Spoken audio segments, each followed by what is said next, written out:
From the campaign trail to Capitol Hill, buckle up because the Hill is rewinding the politics, events, and power players that have shaped our national headlines.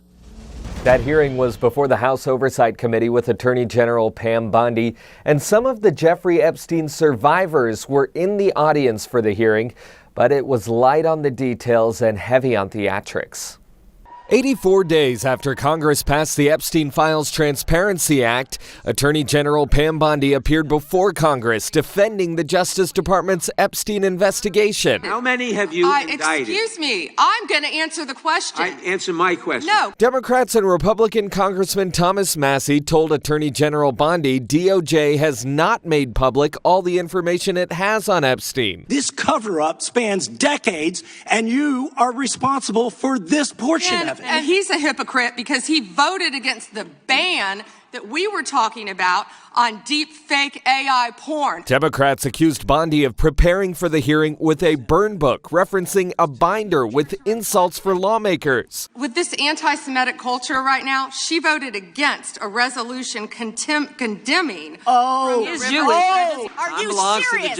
Talking about anti-Semitism to a woman who lost her grandfather in the Holocaust. Bondi argued the Department of Justice is reducing crime and delivering wins for the American people. 401ks and retirement savings are booming. That's what we should be talking about. In 2025, we saw the lowest murder rate in 125 years.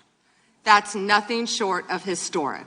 Bondi said the Department of Justice did its best to release everything it had on the Jeffrey Epstein case, to redact the files by the deadline that Congress prescribed. In November, Congress said the Department of Justice had 30 days to release everything it had on Jeffrey Epstein. So far, the department has released more than 3 million pages of documents. In Washington, I'm Vinay Simlot. Back to you. Attorney General Pam Bondi is taking a lot of heat on the Epstein files today. She's testifying on Capitol Hill, and it turned into a shouting match. Democratic Congresswoman Pramila Jayapal bashed Bondi for her department's handling of redactions. Jayapal slammed Bondi for shielding the identities of some Epstein associates, while then releasing some of the names or identifying information of victims who were legally required to be shielded. A group of Jeffrey Epstein's victims showed up at the hearing. At one point, Jayapal asked them to all stand. She then asked Bondi to apologize to them. That's when the hearing turned into a shouting match. Bondi began to reference her predecessor, Merrick Garland, before being cut off by Jayapal. Bondi then said she wouldn't get in the gutter with these theatrics. At another point, Congressman Jamie Raskin, who was the top Democrat on the committee, accused Bondi of jaded cruelty for failing to redact some of the victims' names. For context, earlier this week, lawmakers were given access to review the full unredacted Epstein case files. This triggered new criticism, scrutiny, and questions about the Justice Department's handling of the case. I'm Kate Martell, and I write the Hill's 1230 Report newsletter. For the latest updates on the Epstein case files, check it out. You can find it at thehill.com.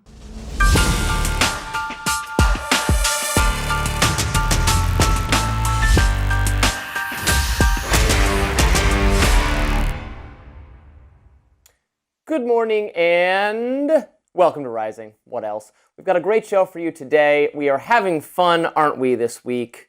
We are. I am better rested this morning than I was yesterday, so maybe that will improve my mood and my behavior. And from Monday to now... Respect to you. Thank you. I would appreciate that. And from Monday to now, your voice actually came back in full effect. Yes, I am done being silenced by my own activities at bars. But you're going into the weekend again, so you might lose it again for Monday. We'll see.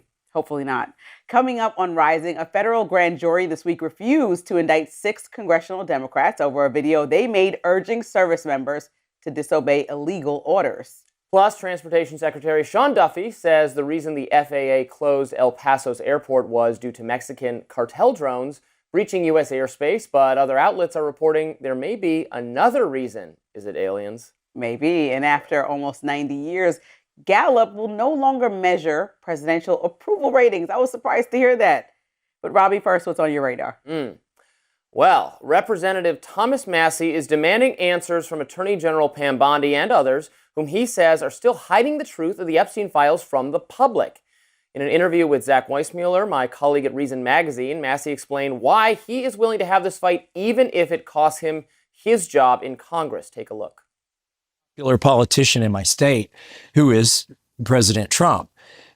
Obviously, it'd be a whole lot easier politically to get reelected if I just did what he wanted and ignored the Epstein files and called them a hoax. But I'm not willing to do that. You know, I've met with the survivors. This is personal to me now. And so, you know, it's true that my political career is on the line, my political life, but my own health and well-being could very well be too. I've upset a lot of billionaires who obviously aren't of high moral character and have done some really shady stuff. Massie's one of the most libertarian-leaning members of Congress and also the foremost advocate, along with Representative Ro Khanna, of releasing the Epstein files. He's regularly made appearances alongside purported survivors of Epstein and demanded the Department of Justice provide information on sexual abusers who participated in Epstein's crimes. Massie and Khanna accused the feds of failing to properly disclose documents relating to Epstein, which is a violation of the law, either due to incompetence or maliciousness. Now, it seems clear that unlike so many other political actors who've taken up the cause of Epstein disclosure for self-serving partisan reasons, namely a quest to disparage the reputations of either the Clintons or Donald Trump, depending on one's own partisan valence, Massie and Khanna are engaged in a sincere effort to arrive at the truth. Their complaints that DOJ has mishandled Epstein transparency are well taken. Attorney General Pam Bondi previously claimed she had the Epstein client list sitting on her desk. In Epstein parlance, this was taken to mean that there was a list of elite political figures, academics, and businessmen for whom Epstein procured underage girls.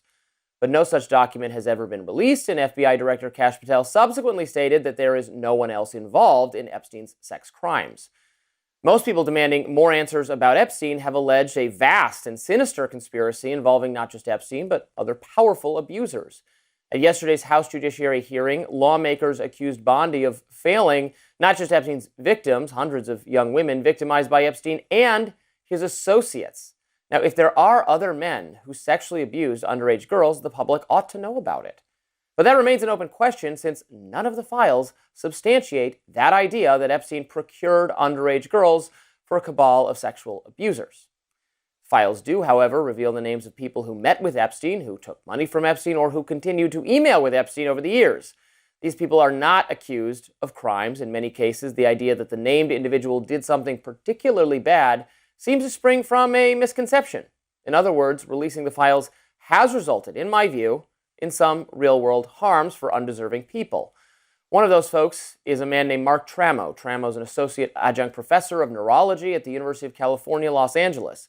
Whether he will remain in that position is unknown. A sign-wielding woman has reportedly camped herself outside the building where he works and has demanded that UCLA fire him. What was Tramo's crime? Nothing. No one accused him of any crime whatsoever. His moral failing, according to his critics, is that he emailed Epstein with some frequency over the years, including about his scientific research in areas of academic interest. In one such email, he mentioned reading a study that found, quote, a newborn will suck on a pacifier more vigorously if the baby hears his own mother's voice rather than some other woman's. Judging by the reaction on X, social media users found that email highly incriminating. It's what the woman with the sign was referencing when she was screaming at the department that Tramo should lose his job. Now, the conservative writer, Rod Dreher, he's with the woman, writing, God bless her. God bless this woman. What kind of monster must Mark Tramo be?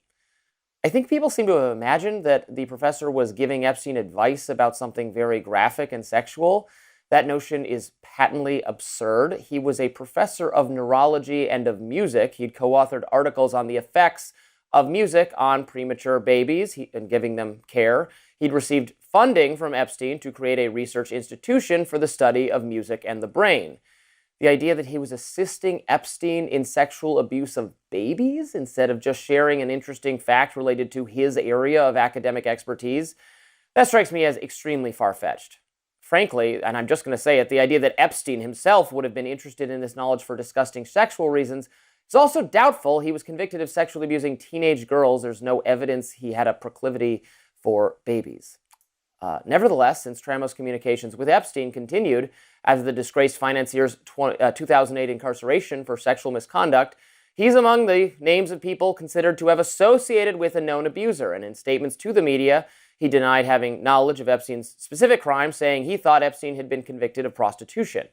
He said, quote, "I myself had not heard anything about statutory rape or minors being involved. I never saw him with young girls. I never visited the island. I never flew in his plane. I was introduced to him by the Harvard provost. He donated several millions to Harvard and was dangling a lot more," end quote. It's unclear if UCL is taking any action against Tramo, though the university website did remove his profile page on its media list of designated field experts. UCLA did not immediately respond to my request for comment. In the meantime, Tramo told me via email he's been besieged with hate mail, including death threats. Now, Tramo, for what it's worth, asserts he did not have specific knowledge about the nature of Epstein's crimes, the details of which, we have to remember, were mostly unknown to the public until 2018, thanks to an expose in the Miami Herald. Massie, however, takes the view anyone associating with Epstein after 2018 is fair game. Take a look at that interview again. If you were associating with Jeffrey Epstein after 2008, you were associating with a known convicted sex offender who had wild parties. He's not the most savory character. We found from the audio with Ehud Barak, he was kind of a fixer. And I'm sorry if that hurts your reputation. Maybe you should have thought of that before you associated with a convicted sex offender. Is that fair? You be the judge. So we have to remember there is this period of time from 2008 to 2018. Yes, Jeffrey Epstein is convicted of sexual crimes, but we're now using, I think, a little bit of hindsight. He did not become a household name. We did not all know who he was and what exactly he had done for the most part until 2018. And I think we're a little bit using today's level of knowledge and insight into how depraved he was and casting some level of judgment on people who might not have had reason to know. And this was a good example of this, because people are screaming at this man that email indicates he was advising Epstein on how to sexually abuse babies. Come on now. Well, I don't know. It's disgusting to think about. Obviously, I think morally for Tramo, unfortunately, you make a decision to spend time or email with or collect money from somebody who is convicted of solicitation of prostitution, but not only prostitution of minors in 2008. If I'm collecting a lot of money from somebody like that, I certainly would see their background, who I'm taking money from, and understand that. So his relationship was a little bit different since he wanted him to fully fund, you said, his research. And I'm just taking your word for it because I don't know that much about Tramo. But if that's the case, I think he, out of all people, it's not like a friend like you and I go get a drink and I need to know your whole history. No, we're getting a drink. This is somebody who you plan to do business with. So generally, in a business sense, I know pretty much who I'm going to do business with, whether it's huge companies, small companies, or a person.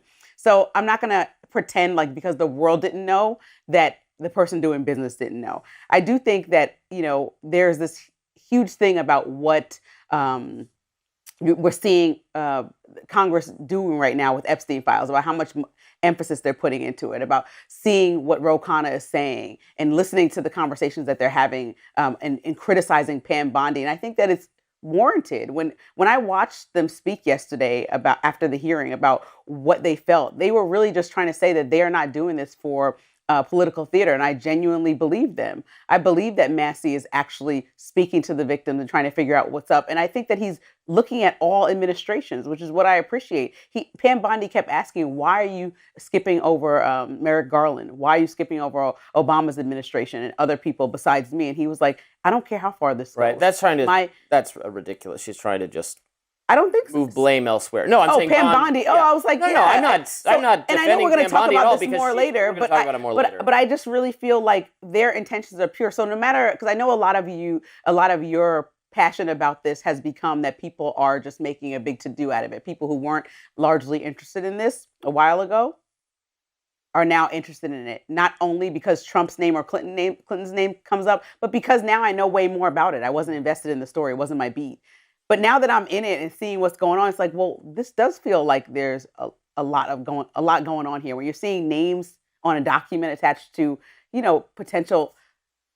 This is a lot going on here. We're going to talk about it a lot more. I've learned more too, but it's led me to different conclusions. I go, well, wait a minute, this wasn't This wasn't exactly what I thought, but we're going to talk more about Pam Bondi's grilling later in the show. Next up, FTC Chair Andrew Ferguson is warning Apple CEO Tim Cook that his company may be breaking the law. We'll tell you how next.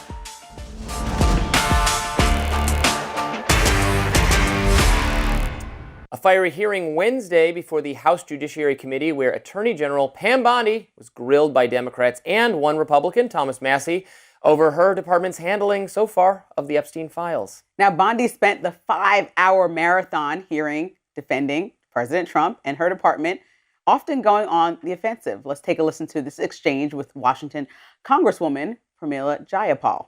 It is about you taking responsibility for your Department of Justice and the harm that it has done to the survivors who are standing right behind you, Mr. Chairman. Why? I have asked Didn't she ask Merrick Garland this? I am reclaiming my time, and when I will reclaim my time, it is Mr. Chairman, the gentlelady has reclaimed her I'm not going time. to get in the gutter for her theatrics. And Congresswoman Jayapal wasn't alone in receiving fire from Bondi. Representative Ted Lieu asked Bondi about Trump's ties to Epstein, and that didn't go well either. I want to know, were there any underage girls at that party or at any party that Trump attended with Jeffrey Epstein? There is no evidence that Donald Trump has committed a crime. Everyone knows that. This has been the most transparent presidency. He's the one that asked that those files I reclaim my time. be I got released. your answer. You said there's no President evidence. Trump. I believe you just lied under oath. There is ample evidence in the Epstein file. Don't you ever accuse me of a crime. I believe you just lied under oath, and this is all on videotape. It wasn't just the Democrats who turned up the heat. Kentucky Republican Thomas Massie also confronted Bondi about the redactions of the Epstein's alleged co-conspirators. She turned on him in a heartbeat. Are you able to track who it was that obscured Les Wexner's name as a co-conspirator in an FBI document? Do you have that kind of accountability? We corrected that within 40 minutes. Then 40 minutes of me catching you red-handed. There was one redaction out Where of he's over listed as a co-conspirator. 4,700, and we invited you in. This guy has Trump derangement syndrome. He needs to get. You're a failed politician. This cover-up spans decades, and you are responsible for this portion of it. But possibly the biggest fireworks happened when Jerry Nadler confronted Bondi over the alleged failure to prosecute those alleged co-conspirators, and it devolved into a 4-person shouting match. You showed it. I find it. How many have you indicted? Excuse me. I'm going to answer the question. Answer my question. No, I'm going to answer the question the way I want to answer the question. No, Your you're going to answer theatrics the are question the ridiculous. way I asked it. Mr. Chairman, please stop the clock and restore his time. Okay, here we go with these Committee will be in order. theatrics. The time belongs to the gentleman from New York. We will give you a few more seconds. We will do that. But when you ask a question, the witness gets to answer. You may not like the answer, but she gets to answer. The question was, how many of Epstein's... They don't like the answer, Chairman. my time. You can let her filibuster all day long, but not on our watch.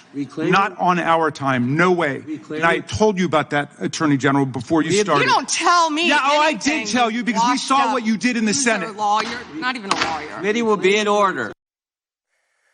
Man, oh man. So what, if anything, does the hearing mean for Pam Bondi, the Trump administration, or the Epstein files, or the truth, or any of those things? Republican strategist Erin McGuire joins us this morning to discuss. Welcome to Rising. Good to be with you. Thank you for having me. Good to see you in this space. I know, different. Usually we're in a little different spot. This is a fun one.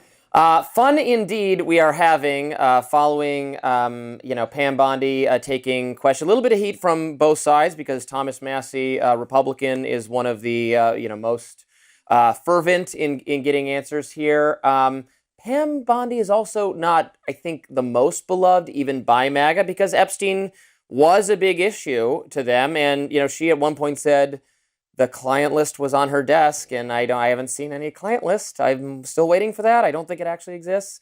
Where do you think rank and file Republicans are on this now? Is there interest in Epstein going away per Trump's instructions? I think it is a little bit. I think it's twofold. I think both things can be true at the same time. I believe that there is a part of the Republican base that's like, what? Okay, we're done. We're over this. We don't care. Yeah. But there is a part that, and it kind of splits in two, is one, the like pop culture intrigue of all of this. Look at all of these famous people who keep getting caught up in that net. And I don't think that's necessarily just Republicans. I think that's a lot of public interest as well. But there are Republicans who believe, and there are plenty of Democrats as well, that this will not go away. Because people have not been held to account, because justice has not been done for these victims. And that's not just a clash within the Republican Party. I think that's more universal across America. You have those kind of two factions. One who find it a bit more for pop culture news because there are Netflix documentaries and Hulu and all of that about this. The true crime. The true crime element of it. And then there's the side that says we want justice for these victims. And the fact that Republicans have played hot and cold with this. Democrats have played hot and cold with this. It's going to continue to be an issue. And it is a bipartisan issue. Thomas Massie does tend to stand on his own island in the Republican Party sometimes within the House. But the idea that there are individuals who committed crimes who have not been prosecuted is something that will not go away. I think like the tumultuous tenure of Pam Bondi, as you alluded to, and then the extensive redactions and the delayed release of the files. And then with Thomas Massie, I thought it was really profound that he was on, he was in a gaggle, and News Nation recorded it yesterday. A reporter asked him about some of the hearing, and he mentioned, you know, I am taking this seriously. I saw in one of the documents that it had a list of names. I think it said it was 18 names. And a couple of them were people that he thought were listed as co-conspirators. And also they had victims' names on that same list. And Epstein and Ghislaine Maxwell's name. So he's like, what was that list about? Can you explain, Pam Bondi? And if you can't, because she's blamed the redactions on the FBI, can you tell me who can explain? And it seems like Pam Bondi just deferred and said, why didn't you ask Merrick Garland this? Why didn't you ask others this? And he's like, I'll ask everybody this. My intention is not to try to put you on some political stake or cross. But my why didn't intention they ask is try. Garland? Yeah, they didn't care. That's a fine question. But here we are now caring. So why can't you answer this? It's not even a question. I know the answer. But why are we allowing the FBI to just kind of send any redactions and not? And it feels like protection. So for even people who are only in this for the victims, as they ask Pam Bondi, like, turn around, look at these victims in the court in this hearing. Do you have anything to say to them? They haven't been able to get in touch with you. Like, how can you even justify some of this? Well, one, there was a lot of political theater we saw in that hearing yesterday, as all good House hearings have. We can all go back decades and decades and look at people trying to get each other. I mean, we remember Mark Zuckerberg standing up in a hearing and turning around and apologizing. I bet you Pam Bondi's team prepped her and said, do not stand up and turn around, because that's a bad image shot of that, right? But she can apologize. Pam Bondi for having a great legal background, and she does. She did a great job in the state of Florida. She has prosecuted a lot of very violent felonies and put away a lot of big criminals. Her being out in the media so much as the Attorney General of the United States doesn't help prosecution and doesn't help people believe prosecutorial merit in the long run. You undermine yourself when you play so much politics. In that hearing, she was clearly playing for an audience of one, as many in Trump world do. The president wanted to see someone who was standing up and fighting for where his line is in the sand right now. And for him, he's saying, done and dusted, let's move it along. We don't need to keep talking about this.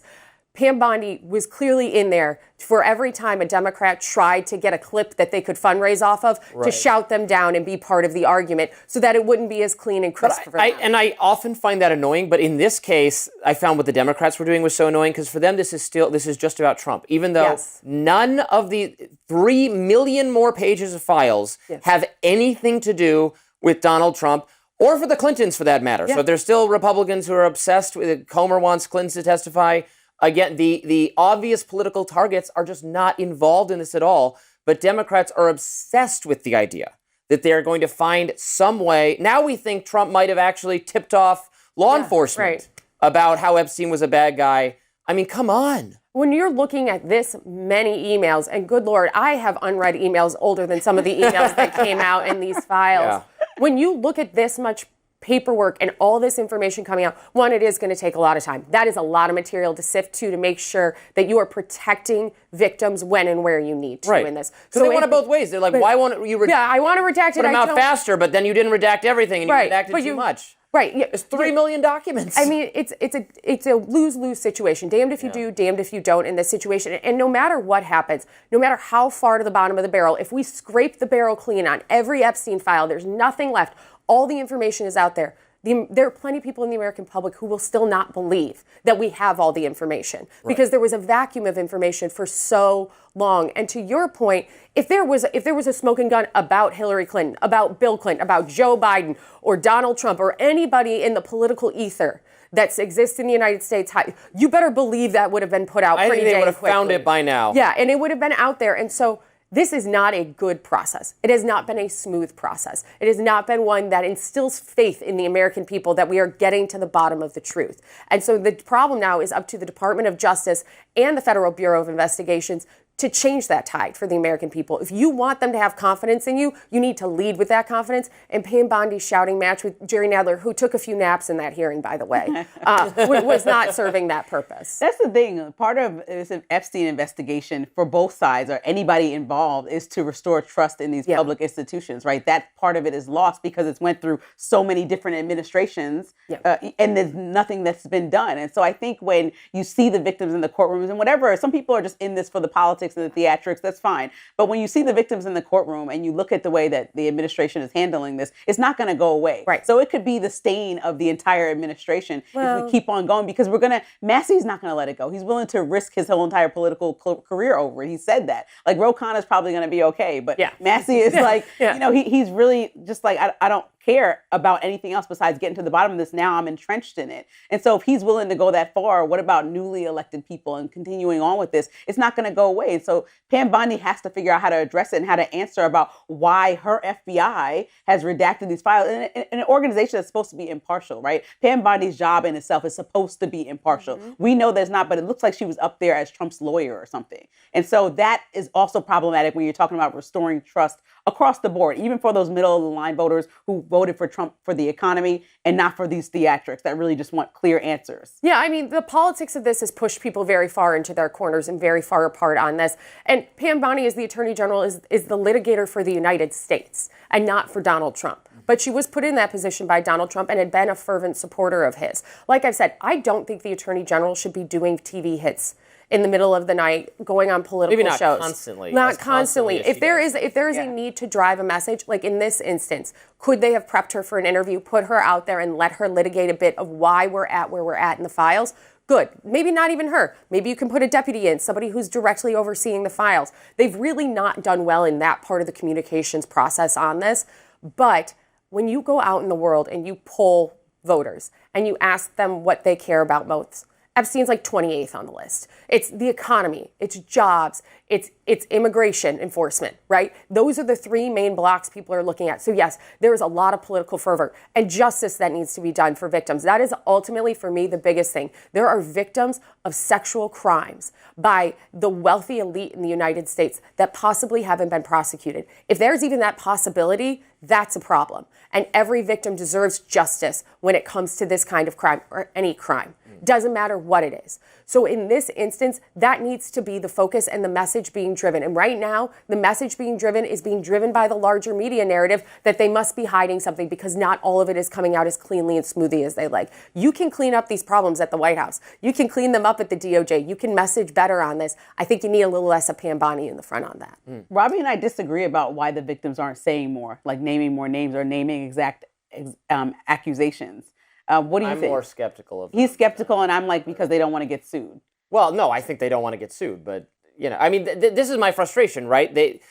I eventually get fed up hearing, we just want them to release the. Okay, but you supposedly have these names. Right. Like, speak up, talk, say who it is. I mean, or don't, but I think some of these victims, they can only speak to their experience, right? So they may not know all those names. They might have only met with Ghislaine or with Jeffrey, right? We don't know what happened to them individually. Yeah. So, and some might be scared. They might be worried. They don't want their name associated with Jeffrey Epstein if it isn't, right? I mean, there are emails coming out from 2003 right now where people are like, I haven't talked to them in 20 years. What I was friendly with 20 years ago isn't where I'm friendly with now. Well, right. And yeah, so, I mean, time takes a toll on relationships. But for victims, I don't blame a single victim if they don't want to come forward. Right. Because they don't, if their name isn't tied to it, if it has been redacted and they don't need their life run around and tied to Jeffrey Epstein, I can understand how you don't want to do that. Sure. I haven't lived that kind of thing firsthand, but when you step forward as somebody trying to advocate on behalf, no matter what happened to you, that is a very strong and difficult position for a lot of people to take. And so, yes, there are a lot of big, bold, wonderful victim voices out there. We're never going to get all of them. Yeah. And that's probably going to be a problem for the American people too. We didn't hear from every victim. What were all the crimes? What is everything that happened? Yeah. Some people don't want to talk about it. What a good conversation. We got to wrap it up there. We're getting told by the control room, but we can keep talking for hours. Erin McGuire, thanks so much for joining us today. We have a lot to talk about. Stay with us on Rising. Let's talk about what we saw on Wednesday. Attorney General Pam Bondi sparring with lawmakers in a fiery House Judiciary hearing Wednesday. That is putting it mildly. The session focused largely on the Department of Justice's release of the Epstein files. So Bondi came ready for a fight and repeatedly tried shouting down and denigrating lawmakers. But she also refused to apologize to the Epstein victims for the DOJ's shortfalls. Take a look. Will you turn to the survivors? This is not about anybody that came before you. It is about you taking responsibility for your Department of Justice and the harm that it has done to the survivors who are standing right behind you and are waiting for you to turn to them and apologize for what your Department of Justice has done. I'm not going to get in the gutter for her theatrics. So Bondi repeatedly defended the DOJ's work despite criticisms over the files' release. Earlier this week, lawmakers were able to view unredacted versions of those files for the first time. Several of them accused the DOJ of covering for Epstein's perpetrators. Bondi instead argued the Trump administration has been fully transparent.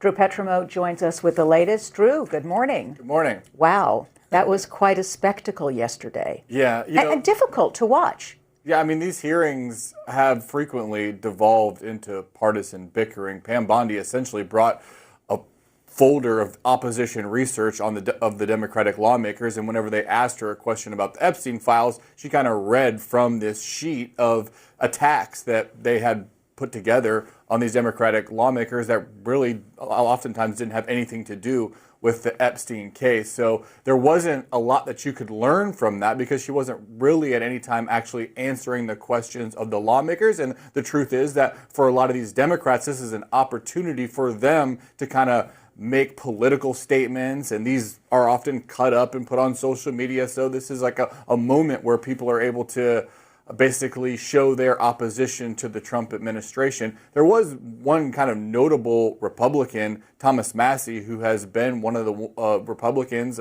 joined up with Democrats to really prosecute this case against the administration over the Epstein files. And I think he might have been one of the more effective lawmakers in going after Pam Bondi. I think we could actually take a listen.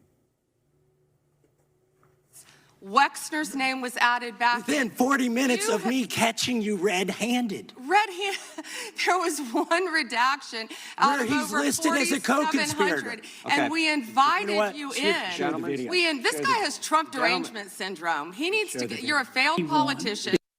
So, I mean, you have the lawmaker, you have some Republicans like Thomas Massie. I heard Nancy Mace, who was one of the original Republicans that signed on to the discharge petition saying that there was a cover-up. So you do have some Republicans saying that, criticizing the Trump administration's handling of the release of these documents. And I think it'll just be interesting to see how this ends up playing in the court of public opinion. Because again, our favorite expression on this show, can't take the politics out of politics. There is politics going on here, while there is obviously an underlying serious issue here, especially with the victims in the audience there. How does this play out in the court of public opinion as this disseminates and people kind of gauge how they feel about the administration's handling of this and the Democrats and some Republicans' response?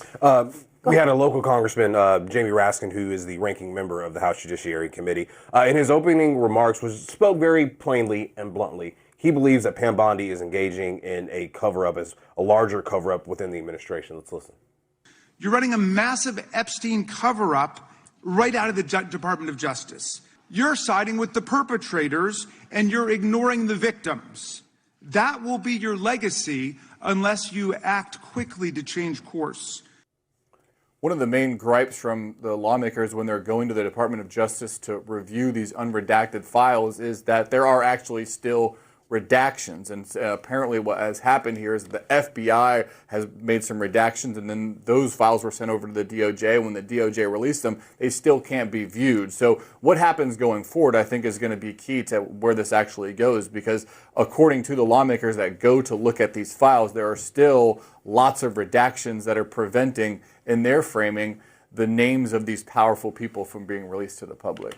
So here we are, I mean, so many months later, still with no answers, and the victims still not getting the justice that they're looking for, right? We all watched that spectacle. Some Republicans praised Pam Bondi while she was there, but it was really interesting to hear from James Comer. And here's what the congressman had to say yesterday. This has been a lot more painful. Oh, let's hear him say it, huh? Better than me. This has been a lot more painful than it should have. I think that a full disclosure of all these documents many months ago would have probably put this to bed. But it does appear that the federal government failed the victims of Epstein. From what we can gather, it doesn't feel like the government followed through with many of the people that they identified as co-conspirators. So we're trying to find out why the government failed these victims, and if there's still an opportunity to hold people accountable who committed these crimes. So when you hear him talk, it goes back to what you were saying, how this is going to land with people. Well, you know, it didn't particularly land well with the congressman. Yeah, I mean, I think you have some Republicans walking a delicate line here, because I think there's a large section of the public that thinks the federal government, and especially the Trump administration, hasn't handled this issue well, but they also don't want to give in to the Democratic talking points and attacks on President Trump, especially as President Trump really wants to tamp this issue down and kind of move on to other issues. The ability of the administration to do that and satisfy the public's thirst for information on that is going to be a huge challenge for the administration moving forward. Well, look, it's the cover story on today's print edition of The Hill, so go check that out. A fascinating hearing. We've all been doing this for a long time. I don't think I've ever seen one that fiery, where it becomes very personal.